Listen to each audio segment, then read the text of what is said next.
वादळाच्या छातीवर वार करणारे आम्ही शिवरायांचे मावळे आहोत अशी गर्जना शिवसेना प्रमुख उद्धव बाळासाहेब ठाकरे यांनी परभणी इथल्या जाहीर सभेमध्ये केली आहे। भाजपाला वाटत असेल की सर्व काही पैशानं खरेदी करता येतं तर तसं नाही।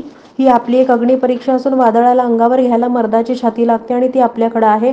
आम्ही पाठीवर वार करत नाही, वादळाच्या छातीवर वार करणारे आम्ही शिवरायांचे मावळे आहोत अशी गर्जना शिवसेना पक्षप्रमुख उद्धवसाहेब ठाकरे यांनी भर पावसात झालेल्या जाहीर सभेत परभणीतून केली।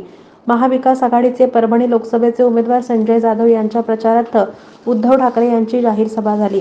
मोदी शहा नोकर असल्याने निवडणूक आयोगातून त्यांनी आपल्या प्रचार गीतातील जय भवानी हा शब्द काढायला सांगितला।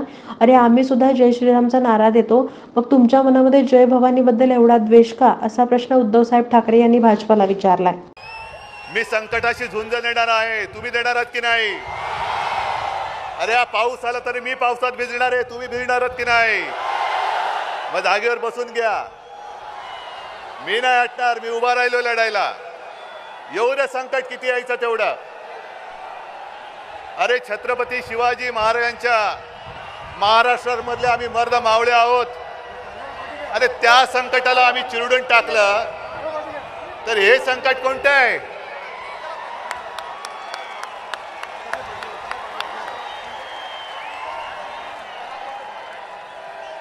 मी पहिला प्रथम तमाम परभणीकरांना अक्षरशः मनापासून साष्टांग दंडवत घालतोय,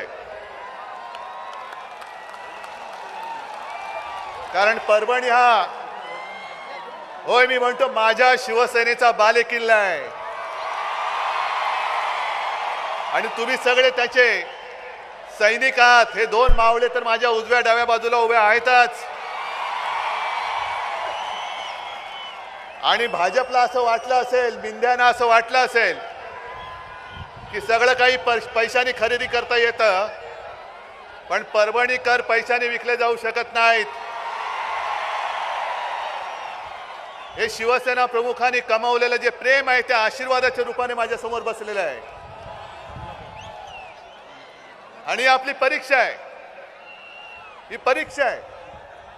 अरे वादळाला सुद्धा अंगावर घ्यायला मर्दाची छाती लागते, ती आपल्याकडे आहे आणि आम्ही पाठीकडून वार करत नाही, आम्ही वादळाच्या सुद्धा छातीवरती वार करणारे शिवरायांचे मावळे आहोत।